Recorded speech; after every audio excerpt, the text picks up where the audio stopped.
The foundation of astrology, the beginning, before religion, 27th degree, Knight Commander of the Temple, or Teutonic Knight of the House of St. Mary of Jerusalem.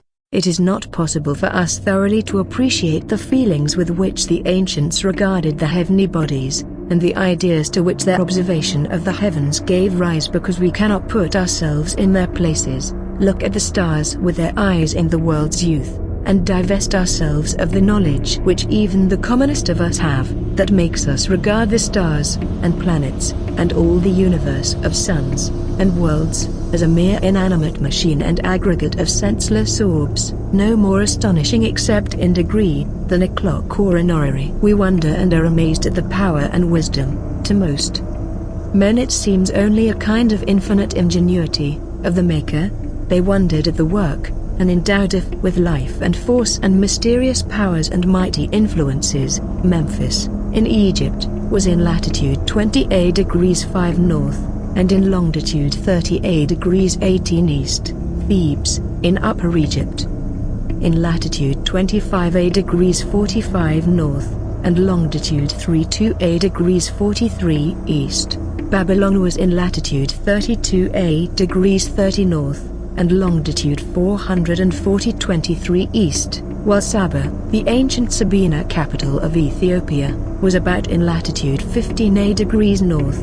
Through Egypt ran the great river Nile, coming front beyond Ethiopia, its source in regions wholly unknown, in the abodes of heat and fire, and its course from south to north. Its inundations had formed the alluvial lands of Upper and Lower Egypt, which they continued to raise higher and higher, and to fertilize by their deposits. At first, as in all newly settled countries, those inundations, occurring annually and always at the same period of the year, were calamities, until, by means of levees and drains and artificial lakes for irrigation, they became blessings, and were looked for with joyful anticipation, as they had before been awaited with terror. Upon the deposit left by the sacred river, as it withdrew into its banks, the husbandman sowed his seed, and the rich soil and the genial sun ensured him an abundant harvest.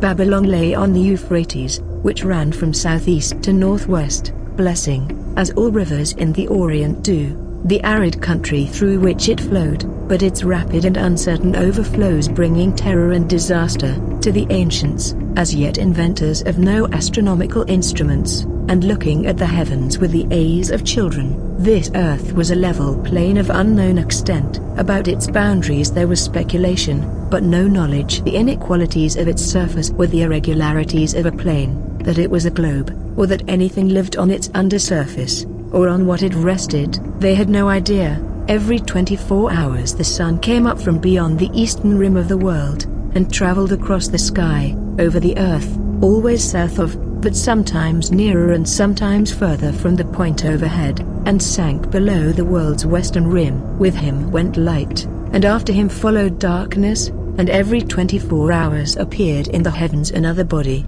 visible chiefly at night, but sometimes even when the sun shone, which likewise, as if following the sun, at a greater or less distance, traveled across the sky, sometimes as a thin crescent, and thence increasing to a full orb resplendent with silver light, and sometimes more and sometimes less to the southward of the point overhead, within the same limits as the sun. Man, enveloped by the thick darkness of profoundest night, when everything around him has disappeared, and he seems alone with himself and the black shades that surround him, feels his existence a blank and nothingness, except so far as memory recalls to him the glories and splendors of light. Everything is dead to him, and he, as it were, to nature. How crushing and overwhelming the thought, the fear, the dread, that perhaps, the darkness may be eternal, and that day may possibly never return if it ever occurs to his mind, while the solid gloom closes up against him like the wall. What then can restore him to life, to energy, to activity, to fellowship and communion with the great world which God has spread around him, and which perhaps in the darkness may be passing away? Light restores him to himself and to nature which seemed lost to him. Naturally, therefore, the primitive men regarded light as the principle of their real existence, without which life would be but one continued weariness and despair. This necessity for light, and its actual creative energy, were felt by all men, Nothing was more alarming to them than its absence. It became their first divinity, a single ray of which, flashing into the dark tumultuous bosom of chaos, caused man and all the universe to emerge from it. So all the poets sang who imagined cosmogonies. Such was the first dogma of Orpheus, Moses, and the theologians. Light was Ormuzd, adored by the Persians, and darkness Ahriman, origin of all evils. Light was the life of the universe, the friend of man, the substance of the gods and of the soul. The sky was to them a great solid concave arch, a hemisphere of unknown material, at an unknown distance above the flat level earth, and along it journeyed in their courses the sun, the moon, the planets, and the stars. The sun was to them a great globe of fire, of unknown dimensions, at an unknown distance. The moon was a mass of softer light. The stars and planets lucent bodies, armed with unknown and supernatural influences. It could not fail to be soon observed that at regular intervals the days and nights were equal, and that two of these intervals measured the same space of time as elapsed between the successive inundations, and between the returns of springtime and harvest. Nor could it fail to be perceived that the changes of the moon occurred regularly, the same number of days always elapsing between the first appearance of her silver crescent in the west at evening and that of her full orb rising in the east at the same hour, and the same again, between that and the new appearance of the crescent in the west.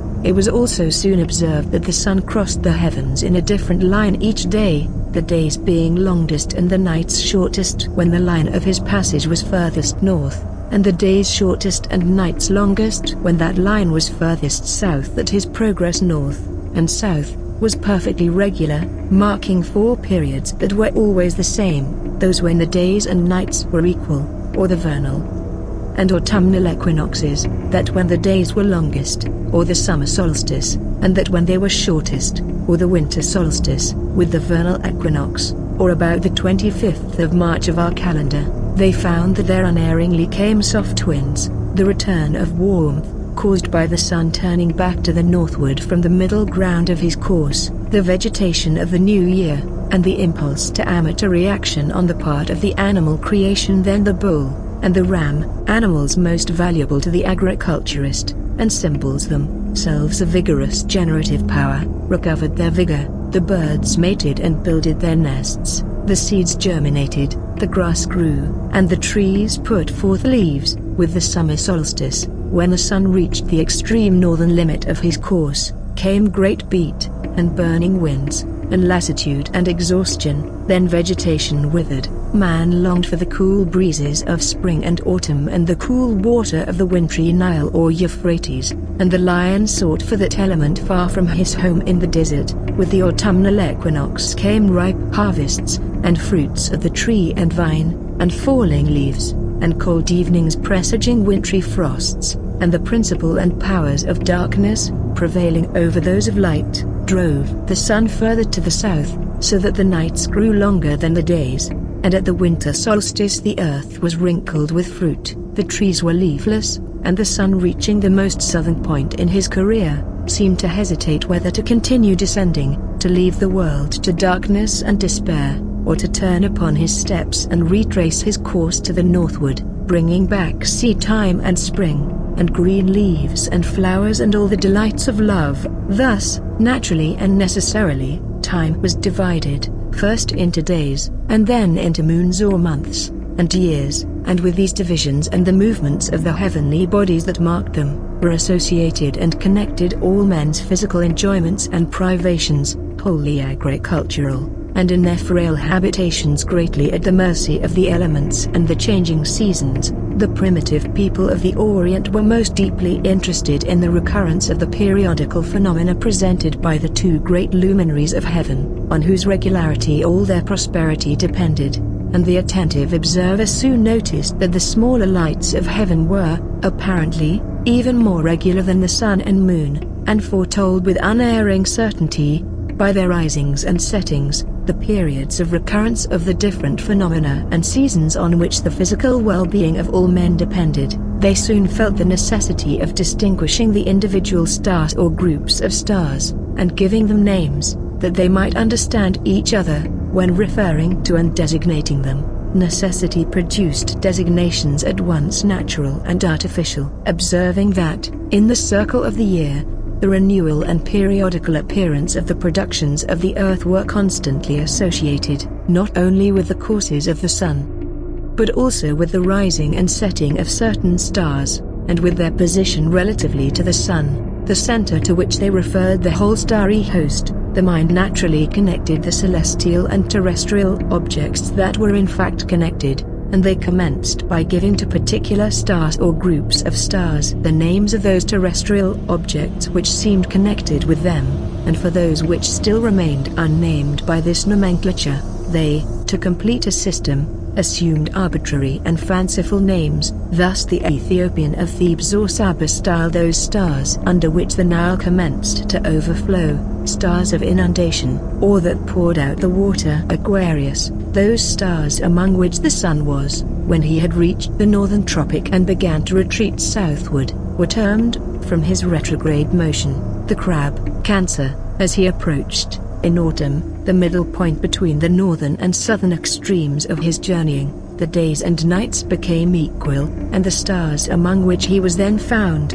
were called stars of the balance, Libra. Those stars among which the sun was, when the lion, driven from the desert by thirst, came to slake it at the Nile, were called stars of the lion, Leo. Those among which the sun was at harvest, were called those of the gleaning virgin, holding a sheaf of wheat, Virgo. Those among which he was found in February, when the ewes brought their young, were called stars of the lamb, Aries. Those in March, when it was time to plough, were called stars of the ox, Taurus. Those under which hot and burning winds came from the desert, venomous like poisonous reptiles, were called stars of the scorpion, Scorpio. Observing that the annual return of the rising of the Nile was always accompanied by the appearance of a beautiful star, which at that period showed itself in the direction of the sources of that river, and seemed to warn the husbandman to be careful not to be surprised by the inundation, the Ethiopian compared this act of that star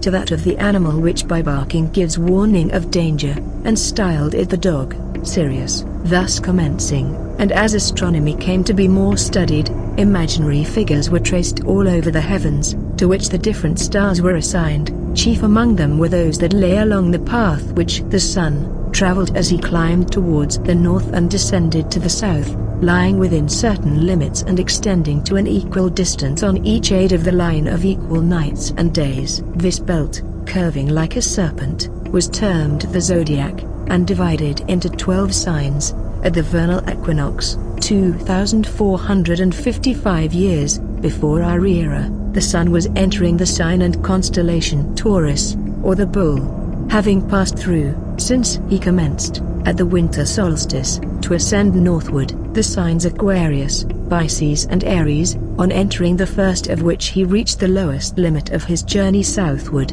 From Taurus, he passed through Gemini and Cancer, and reached Leo, when he arrived at the terminus of his journey northward. Thence through Leo, Virgo, and Libra, he entered Scorpio, at the autumnal equinox, and journeyed southward through Scorpio, Sagittarius, and Capricornus, to Aquarius, the terminus of his journey south.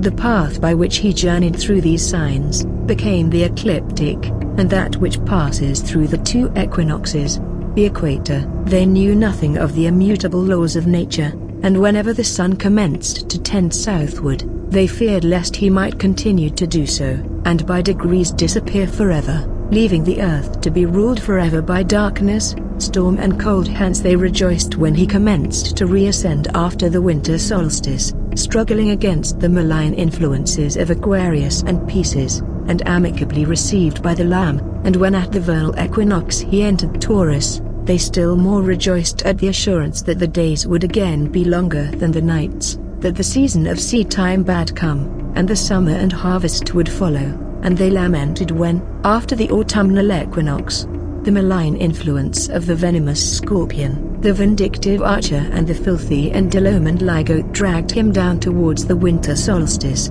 Arriving there, they said he had been slain, and had gone to the realm of darkness. Remaining the 3 days, he rose again, and again ascended northward in the heavens, to redeem the earth from the gloom and darkness of winter. which soon became emblematical of sin and evil and suffering, as the spring, summer, and autumn became emblems of happiness and immortality. Soon they personified the sun, and worshipped him under the name of Osiris, and transmuted the legend of his descent among the winter signs into a fable of his death, his descent into the infernal regions, and his resurrection. The moon became Isis, the wife of Osiris, and winter, as well as the desert or the ocean into which the sun descended, became Typhon, the spirit or principle of evil, warring against and destroying Osiris. From the journey of the sun through the 12 signs came the legend of the 12 labors of Hercules, and the incarnations of Vishnu and Buddha. Hence came the legend of the murder of Hiram, representative of the sun, by the 3 fellow crafts, symbols of the 3 winter signs, Capricornus, Aquarius, and Pisces, who assailed him at the 3 gates of heaven and slew him at the winter solstice. Hence the search for him by the 9 fellow crafts. The other 9 signs, his finding, burial and resurrection. The celestial Taurus, opening the new year, was the creative bull of the Hinds and Japanese, breaking with his horn, the egg out of which the world is born. Hence the bull arts was worshipped by the Egyptians, and reproduced as a golden calf, by Aaron in the desert. Hence the cow was sacred to the Hindus. Hence, from the sacred and beneficent signs of Taurus and Leo, the human-headed winged lions and bulls in the palaces at Kuyunjik and Nimrod, like which were the cherubim, set by Solomon, in his temple, and hence the 12 brazen, or bronze oxen, on which the lava of brass was supported. The celestial vulture or eagle, rising and setting with the scorpion, was substituted in its place, in many cases, on account of the malign influences of the latter, and thus the 4 great periods of the year were marked by the bull, the lion, the man, Aquarius, and the eagle,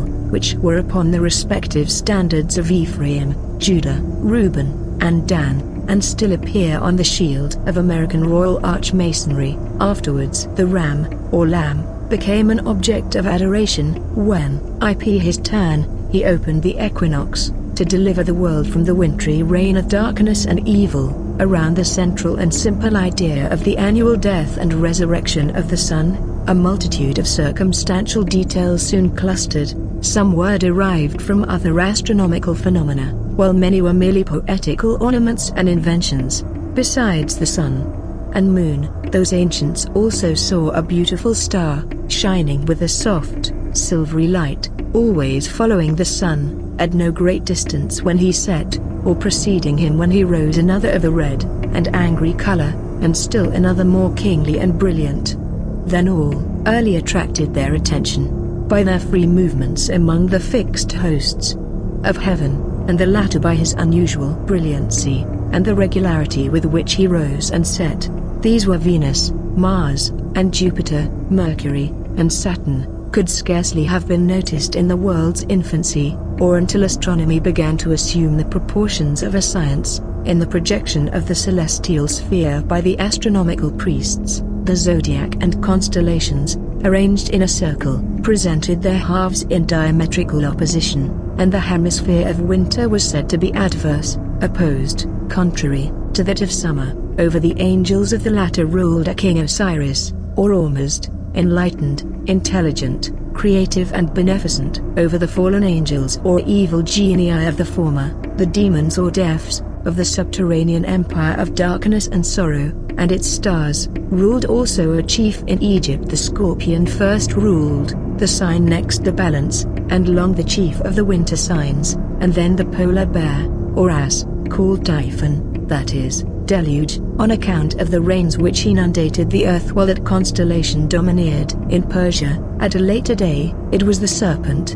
which, personified as Ahriman, was the evil principle of the religion of Zoroaster. The sun does not arrive at the same moment in each year on the equinoctial point on the equator.